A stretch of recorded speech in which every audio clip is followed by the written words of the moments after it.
1200 kilo போலி தங்க நகைகளை ஏற்றுமதி செய்து ஏப்பம். சென்னையில் இருந்து பெட்டி பெட்டியாக துபாய்க்கு டிரான்ஸ்பர் ஆன போலி நகைகள்.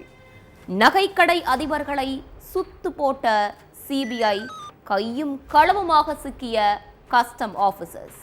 சென்னையை ஆதர வைத்த கோல்ட் மாஃபியா கும்பல் சிக்கியது எப்படி? மூளையாக செயல்பட்டது யார்? நடந்தது என்ன?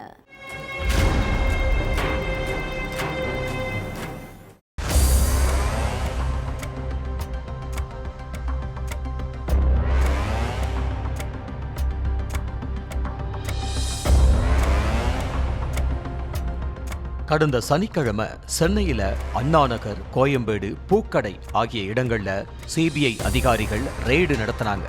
ஒரே நேரத்துல 6 இடங்களை சுத்தி வளைச்ச அதிகாரிங்க அங்க சோதனை பண்ணது பரபரப்பை ஏற்படுத்துச்சு.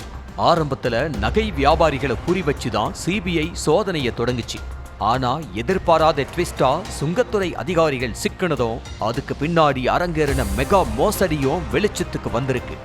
கடந்த மார்ச் மாசம் துபாயிலிருந்து பெங்களூருவுக்கு 14 கிலோ தங்கத்தை கடத்தி வந்த நடிகை ரன்யா ராவை அதிகாரிகள் கைது செஞ்சாங்க. கோடிக்கணக்கான ரூபாய் மதிப்புள்ள தங்கத்தை உடல்ல மறைச்சு வச்சு எடுத்துட்டு வந்து சிக்கின நடிகை ரன்யா ராவ் வழக்குக்கு அப்புறம் தங்க கடத்தல் விவகாரத்துல தனி கவனம் செலுத்த சொல்லி மத்திய வருவாய் புலனாய்வுத்துறை பரிந்துரைச்சாங்க. இந்த பரிந்துரையோட அடிப்படையில தான் தங்க கடத்தல் வழக்கை விசாரிக்க சிபிஐ களமிறங்குச்சு.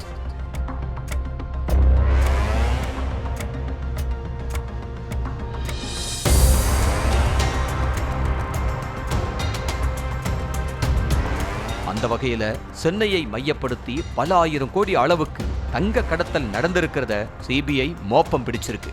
அதோட தொடர்ச்சியா 2020க்கும் 2022க்கும் இடையிலான காலத்துல சென்னையிலிருந்து எக்ஸ்போர்ட் ஆன பல ஆயிரம் கிலோ நகைகள் போலியானதுன்னு தெரிய வந்து சிபிஐ அதிகாரிகளை திகைக்க வச்சிருக்கு. சென்னையில பல இடங்கள்ல இருந்து வெளிநாடுகளுக்கு தங்கம் ஏற்றுமதி செய்யப்படுது. வெளிநாடுகள்ல இருந்து 24 கேரட் கட்டிகளா இறக்குமதி செய்யப்படும் தங்கத்தை நகைகளா மாத்தி மறுபடியும் வெளிநாடுகளுக்கே ஏற்றுமதி செய்யப்படும். இதுக்காக சென்னையில பல நகை வியாபாரிகளும் இருக்காங்க. வெளிநாடுகள்ல இருந்து வந்த தங்க கட்டிகளை உருக்கி முழுசா ஆபரணங்கள் செய்யாம பித்தளை, செம்பு கலந்து தங்க முலாம் மட்டும் பூசி மறுபடியும் வெளிநாடுக்கே ஏற்றுமதி செய்து வந்திருக்காங்க அந்த நகைக்கடை வியாபாரிங்க. இந்த மோசடிக்கும் பித்தலாட்டத்துக்கும் காரணம் யாரு, உடந்தையா இருந்தது யாரு அப்படிங்கிற கேள்விகளுக்கு பதில் தேடி சிபிஐ விசாரணை தீவிரமான அப்பதான் பல உறைய வைக்கும் தகவல்களும் தெரிய வந்துச்சு.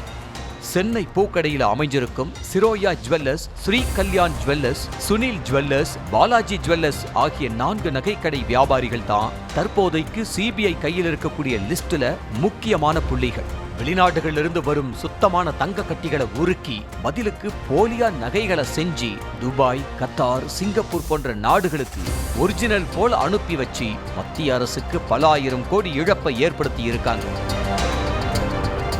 2022ல ஜனவரி மாசம் சுனில் ஜுவல்லர்ஸ் ஏற்றுமதி செஞ்ச தங்கத்துல எடை வித்தியாசம் இருக்கிறது தெரிய வர விசாரணையில தங்க முலாம் பூசப்பட்ட செம்பு, பித்தள நகைகள் அப்படிங்கிறது உறுதியாயிருக்கு.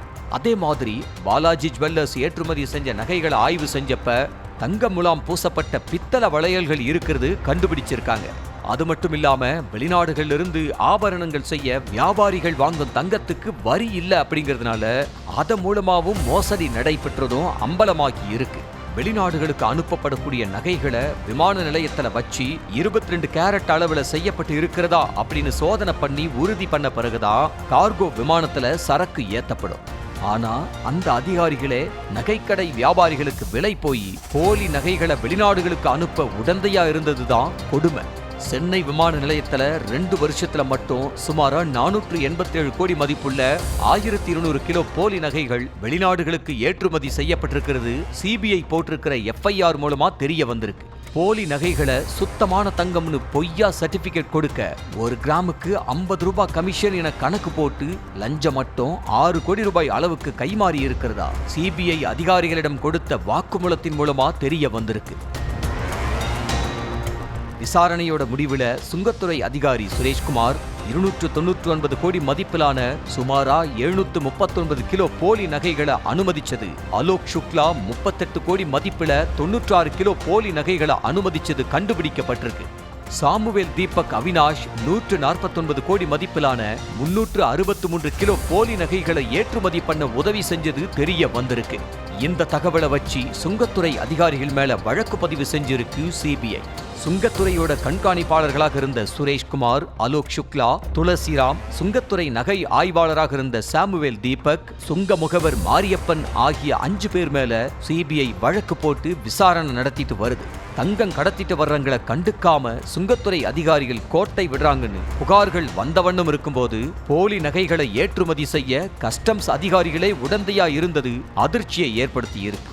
குற்றம் செஞ்ச சுங்கத்துறை அதிகாரிகளை கைது செஞ்சு இன்னும் யாரெல்லாம் இந்த விவகாரத்துல சம்பந்தப்பட்டிருக்காங்கன்னு விசாரிக்கணும்னு கோரிக்கை எழுந்திருக்கு.